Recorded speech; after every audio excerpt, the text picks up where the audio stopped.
So, my man left me. How rude of him. So, I'm trying to leave the country because I don't want to see his face anymore. So, I need some advice. I need some advice.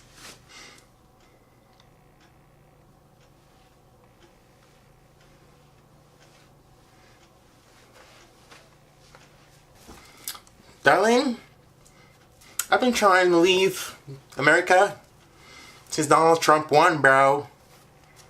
I can't deal with all this stress in my life. I can't. I need some advice. I need some advice. Yo, man. You know I've been trying to sell some weed on the corner, man. These police out to get me, man. I don't want to be caught up in no jail, man. When you drop the soap, you know what they're gonna do to you, man. So I need to leave that country, man. I need some advice. I need some advice. Oh, hey. I just graduated from high school. I just need some advice on what to do, and I need to find out, like, what are the employment opportunities in Canada, and what should I do when I actually get there? I need some advice. I need some advice. Whether or not you're trying to escape the hands of Trump, I hope you're not talking about me, because I will kill. Oh, no, I'm not talking about you, no. Whether or not you're moving from a different country, coming to Canada for the very first time, or you're just a typical teen migrating because of whatever reason, I'll be giving you guys some advice on what to do when you get to Canada, moving here, and settling. So, first of all, I'm from Jamaica, Kingston, Jamaica, for all my Jamaican people out there. Wagwan! So, I'll be giving you guys some advice. I'm not sure which country you guys are from, or if you're actually Canadian and you're watching this, then what's up, bro? Yo, bro, you're taking too long, man. The cops will be here in a minute. Okay, jeez. Tip number 1. If you do get the opportunity to move from a country that you're in right now, take it. Take my good friend's advice here. Be ambitious, be assertive, seek your way out. Do it. Just do it. Be like Nike, just do it. Yeah, very straightforward, huh? Just move, yeah. If you're living in a country in a state of poverty, underdevelopment, or currently developing, but you feel like the system is still against you in some way or another, then you might not get the best of chances to succeed in that country, and hence why a lot of people flee, because those push factors actually do push people away. And sometimes people do get the opportunity to leave their country just by family members going abroad and filing for them and stuff like that. So if you're in a position and you get that chance to move, I urge you to actually do it, because you can get opportunities that you might not get where you are if the system is against you in some way or another. So if you do get an opportunity, take it. Take the chance and run for your lives. Yes. Tip number 2. Think in advance about your education.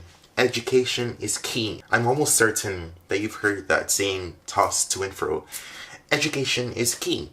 And you don't want to jeopardize your education by coming to Canada not knowing what you're going to do, and then spend your time in your country not doing things that are actually going to help you when you do move. If you're not quite sure you're actually going to be moving to Canada, then your best option would be to do your research, be assertive, as my good friend said, be assertive, and try to seek your way out. By doing so, I mean finding out if your courses are accredited. Don't be like me. I was in Jamaica in university for almost 1 year doing a course that wasn't accredited, and then I moved to Canada and I had to actually start over everything that I was doing. So learn from my mistake and do not do that. Get your education in order. If you're going to be taking student loan in your country and you know that you're going to be moving, then that might hinder your chances of actually coming here in some countries, not all, because you have some loans that tell you that if you take this, you won't be able to leave the country within 5 years or so. So find out what the legalities are surrounding your student loan and anything in that matter in regards to your papers and documents that would actually help your moving progress smoothly. Speaking of documents. That leads me to point number 3. If you are someone that have a lot of clothes, a lot of shoes, your closet is ram-packed, then you might want to consider giving some stuff away, 1, and 2, selling them. I'm not using my hard-earned money to give to nobody. How dare you? I would really... Okay, sorry. You have cousins, brothers, sisters, uncles, aunts, nephews, anyone that you can. You won't be needing all the clothes, all the shoes, accessories, everything that you have in your house. You won't be bringing everything to Canada. So find a necessary means to give those stuff away or sell them to make a profit. You can earn some money to help you in whatever circumstances you might need that money for. Tip number 4. Yeah. Get your contacts in order. Like, for me, like when I came here, I only had Facebook and WhatsApp. Yeah, and when I actually got here, I deleted my Facebook because of personal reasons, and then I lost contact with almost everyone. So, yeah, don't do that. And, write down the names and numbers of people that you feel are important, that you might necessarily need to contact them right away when you do get here. Your SIM card that you use when you're in your country might not necessarily work in Canada, so you want to actually get those contacts so that you can contact your people and stay relevant. Leads me to tip number 5. This is not necessarily related to your transition, but make amends with your people. You do not want to come here with a lot of baggage. With that being said, I mean, you don't want to have people on your heart. You want to come to a new country, you want to start over, you want to start fresh. You just want everything to be renewed. So that emotional stress, it carries and it travels with you. So if you feel like you're going to come here with a certain issue or a certain addiction or a certain person in your heart, and you're just going to come and forget them, then that might not necessarily be the case. So you need to make amends with the people, because that's going to haunt you down the road, and you do not want to do that. So tip number 6, the weather. The weather, brother, the weather. Yes, Canada is pretty cold. Yeah. So the weather, bruh.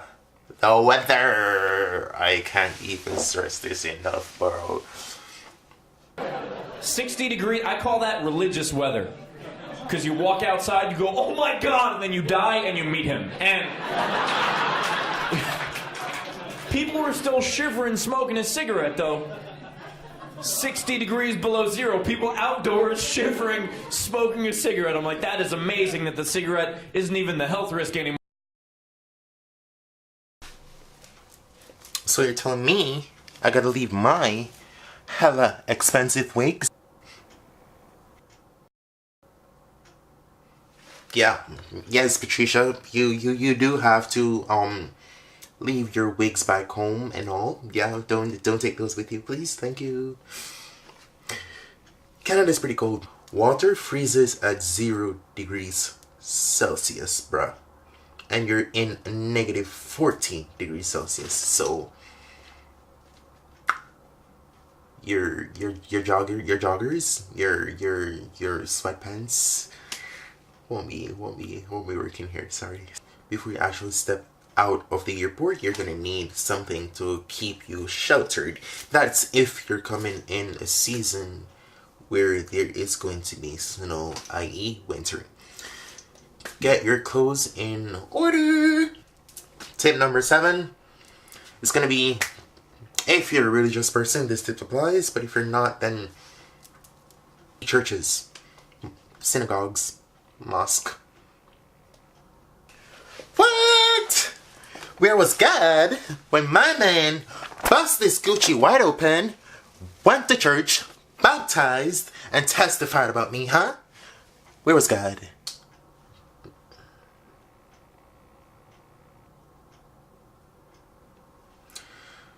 Yes, if you're a religious person, you're gonna be needing to find a place of worship, a place of prayer. If you do need to find a place, then don't worry about that. I'm pretty sure you can look around when you do get here. Tip number 8. Languages. One of the major things that I found when I actually got here was that there is such a diverse set of languages here.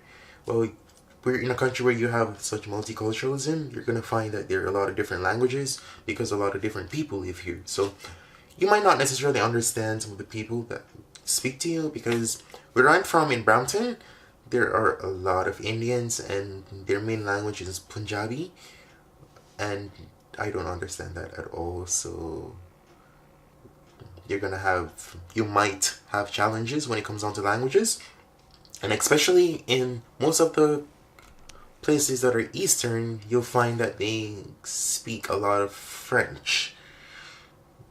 So 2 major languages are French and English, so you might have challenges not understanding that language. Yeah, and those are the tips that I have for you guys, and things to do when you actually are planning to move to Canada. Before you do get here, do your research, do a lot of studying, ensure that you have all your documents and everything that you need, and get you some poutine. Hey! Peace out, guys.